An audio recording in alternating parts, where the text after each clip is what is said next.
Hi everyone. இன்னைக்கு ஒரு குட்டி ஸ்டோரி பார்க்கலாமா?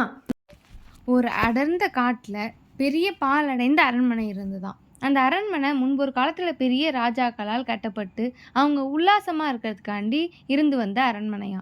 அந்த அரண்மனையோட ராஜா இறந்ததுனால அந்த அரண்மனை சைடு யாரும் போகிறதில்ல. கொஞ்ச நாளுக்கு அப்புறம் சுண்டெலிகள் வாழ்கிற இடமா அந்த அரண்மனை மாறிடுச்சு. அந்த ஒரு சமயத்தில் காட்டுக்குள்ளேருந்து பெரிய பெரிய யானைங்க அந்த எல்லாத்தையும் உடச்சிக்கிட்டு அரண்மனையை நோக்கி வந்துட்டு இருந்துச்சான். அதை பார்த்த எலிங்களுக்கு ஒரே பயமாக போச்சான்.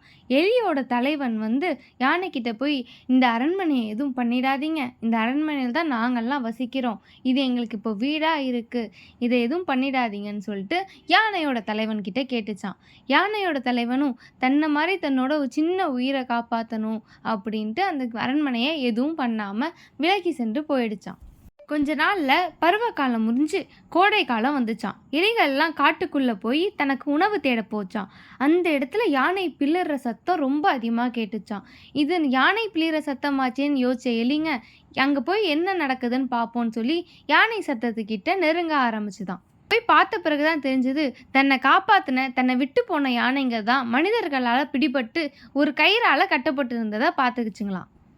உடனே அவங்களையும் காப்பாற்றணும் சொல்லி எல்லா எலிகளும் போய் அந்த யானைகள்கிட்ட பேசி யானை காலில் உள்ள கயிறுகளை எல்லாத்தையும் தன் கூர்மையான பல்லால் கட் பண்ணி விட்டுருச்சான். யானைகளும் சுண்டெலிகளும் அந்த கயிறை கட் பண்ணோடனே அந்த இடத்த விட்டு பொறுமையாக நகர ஆரம்பிச்சுதான்.